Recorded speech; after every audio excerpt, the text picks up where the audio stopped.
అరకులో coffee berry వ్యాధి నివారణకు ప్రభుత్వం ప్రత్యేక చర్యలు తీసుకుందని మంత్రి అచ్చెన్న తెలిపారు. ప్రతి నిమిషం పర్యవేక్షణ చేసి అపార నష్టం జరగకుండా చర్యలు తీసుకున్నామని అన్నారు. కేవలం 60.8 హెక్టార్లలో మాత్రమే కాఫీ తోటలు నష్టపోయాయని స్పష్టం చేశారు. 152 ఎకరాల్లో నష్టపోయిన 81 మంది కాఫీ రైతులకు 7,23,000 నష్టపరిహారం ఇచ్చామని వెల్లడించారు.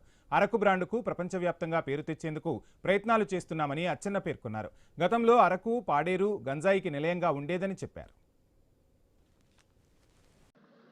ఎప్పుడైనా సరే ప్రకృతి వైపరీత్యాలు వచ్చేటప్పుడు ప్రభుత్వాలు ఇన్పుట్ సబ్సిడీ ఇస్తాయి.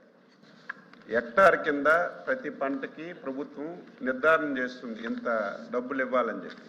అధ్యక్ష, పత్తి, వేరుశెనగ, వరి, చెరుకు అధ్యక్ష 2014 వరకు ఒక హెక్టార్కి 12,000 రూపాయలు ప్రభుత్వాలు ఇచ్చాయి అధ్యక్ష. 2019 అధికారంలోకి వచ్చిన తర్వాత ఫస్ట్ విజయవాడలో బుడమోరే వరదలు వచ్చాయి అధ్యక్ష. మీ అందరికీ తెలుసు, చాలా వరకు రైతులు నష్టపోయారు. ఆ రోజు ఆలోచన చేసి 12,000 రూపాయలు ఉన్నటువంటి నష్టపరిహారాన్ని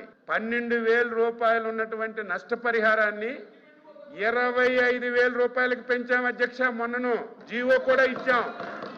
వారం రోజుల్లో మొత్తం సర్వే చేసి 370 కోట్లు నష్టపరిహారం రైతులకు ఇచ్చాం అధ్యక్ష.